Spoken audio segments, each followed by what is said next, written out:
नमस्कार दोस्तों। आज मैं आपको एक ऐसी अनोखी कहानी सुनाने जा रहा हूं जिसे सुनकर आपको लगेगा कि सपने सच में जिंदा होते हैं। यह कहानी है एक छोटे से गांव की, एक छोटे से लड़के की और एक रहस्यमयी ट्रेन की जो आसमान में चलती थी।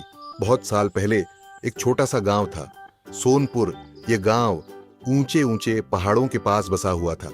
चारों तरफ हरियाली ही हरियाली थी, दूर दूर तक फैले हरे भरे खेत, पास बहती एक साफ और शांत नदी और सुबह शाम चलने वाली ठंडी हवाएं इस गांव की पहचान थी।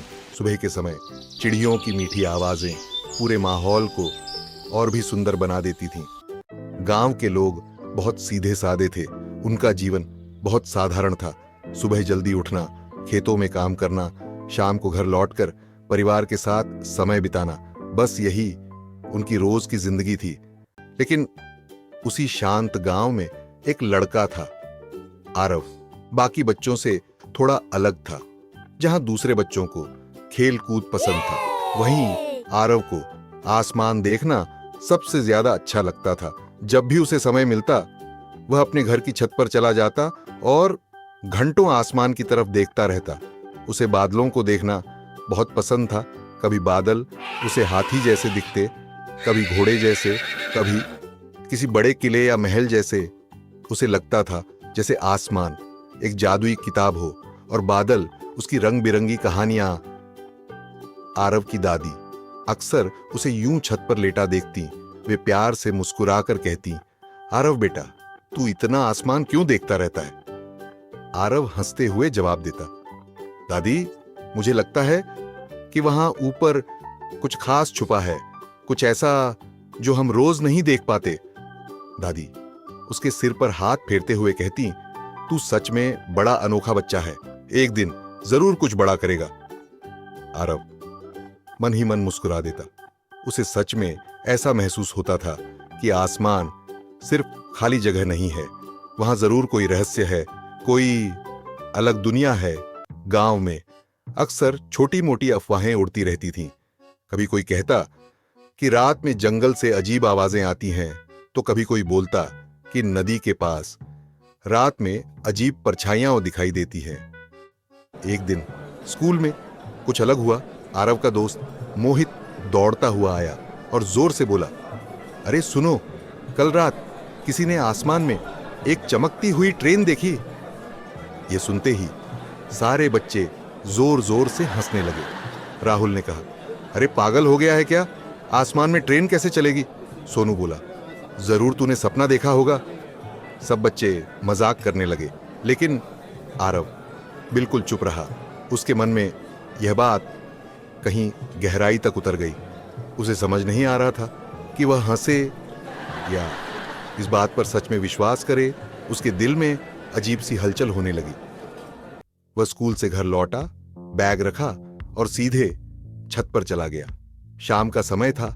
आसमान में नारंगी और गुलाबी रंग के बादल तैर रहे थे, लेकिन आरव का ध्यान सिर्फ एक ही बात पर था, आसमान में चमकती हुई ट्रेन। उसी रात कुछ बहुत अजीब हुआ। आरव अपने कमरे में लेटा हुआ था, लेकिन उसे नींद नहीं आ रही थी। वह करवटें बदल रहा था। अचानक उसकी नजर खिड़की से बाहर गई।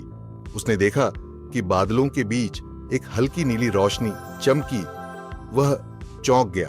रोशनी धीरे धीरे लंबी होने लगी। कुछ ही पलों में वह रोशनी बिल्कुल ट्रेन जैसी आकृति में बदल गई, लंबी, चमकती हुई और बहुत शांत। आरव की सांस रुक सी गई। वह दौड़कर छत पर गया।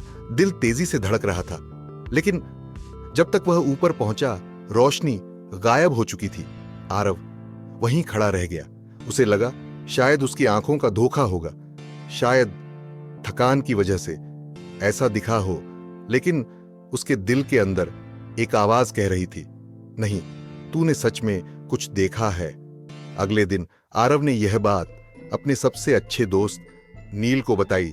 नील ने उसकी पूरी बात ध्यान से सुनी और बोला, अगर सच में तूने कुछ देखा है तो हमें इसका पता लगाना चाहिए।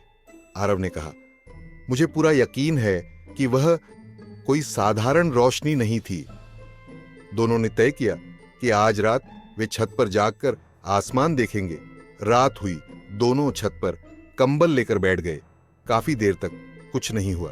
नील ने उबासी लेते हुए कहा, लगता है आज कुछ नहीं दिखेगा।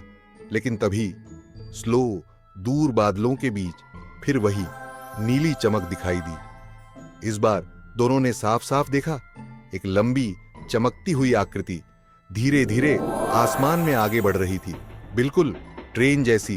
ब्रेथ नील की आंखें खुली की खुली रह गईं। ये तो सच है। अब आरव को पूरा यकीन हो गया था कि यह उसकी कल्पना नहीं थी।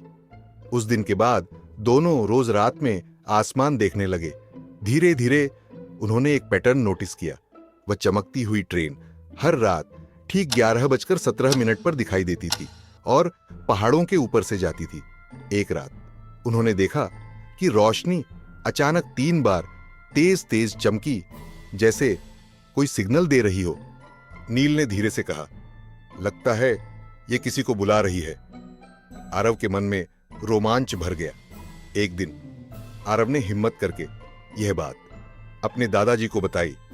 दादाजी पहले हंसे, फिर थोड़ा गंभीर होकर बोले, बहुत साल पहले हमारे गांव के बुजुर्ग कहा करते थे कि आसमान में एक जादुई ट्रेन चलती है, वह सिर्फ खास लोगों को दिखाई देती है। आरव ने पूछा, कौन से खास लोग? दादाजी अब मुस्कुराए, जो सपनों पर भरोसा करते हैं। यह सुनकर आरव का उत्साह और बढ़ गया। अब आरव और नील ने ठान लिया कि वे इस रहस्य को सुलझाकर रहेंगे।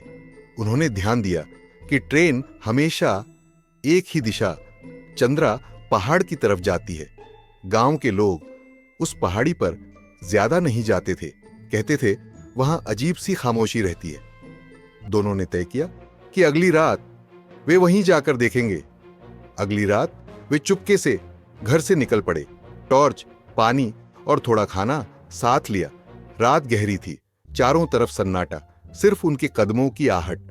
पहाड़ी के पास पहुंचकर उन्होंने आसमान की तरफ देखा। ठीक 11:17 वही चमकती हुई ट्रेन फिर दिखाई दी। लेकिन इस बार कुछ अलग हुआ। पहाड़ी के ऊपर बादलों के बीच एक चमकता हुआ प्लेटफॉर्म दिखाई दिया, बिल्कुल किसी रेलवे स्टेशन जैसा। आरव ने फुसफुसाकर कहा, नील, ये तो सच में स्टेशन जैसा है। अचानक तेज हवा चलने लगी। दोनों को महसूस हुआ जैसे कोई ताकत उन्हें ऊपर खींच रही हो, और देखते ही देखते वे सच में बादलों के बीच पहुंच गए। सामने एक चमकदार ट्रेन खड़ी थी। उस पर लिखा था ड्रीम एक्सप्रेस।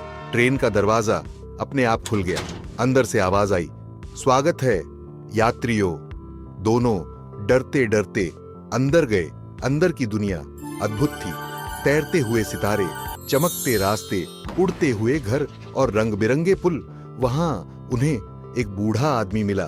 उसने मुस्कुराकर कहा, यह ट्रेन सिर्फ उन बच्चों के लिए है जो सपनों पर विश्वास करते हैं।